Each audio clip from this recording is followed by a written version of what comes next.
que vous avez déjà auparavant vendu au marché? Non, jamais, c'est une première.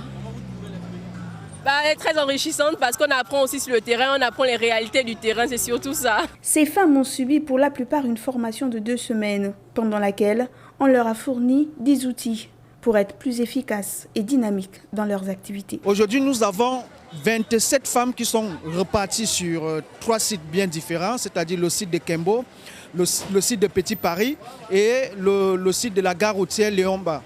Alors, elles ont la marchandise, elles ont des habits, elles ont le thé, elles ont du miel et tous ces produits-là, elles proposent aux clients et le but c'est de les amener à pouvoir convaincre, à être dans la réalité, sur le terrain, vivre exactement ce que le client dit. Et ça permet également de remonter, de travailler sur les objections, c'est-à-dire comment amener un client qui refuse d'acheter à acheter un produit.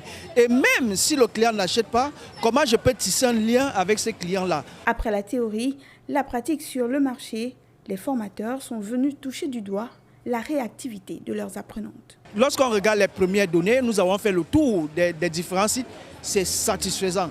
Elles sont sorties de leur zone de confort, elles sont sorties de leur maison, des stéréotypes qu'elles avaient par rapport à la réalité du terrain et elles se fondent dans la masse et elles s'y prêtent vraiment au jeu pour pouvoir vendre toute la marchandise qu'elles sont en possession.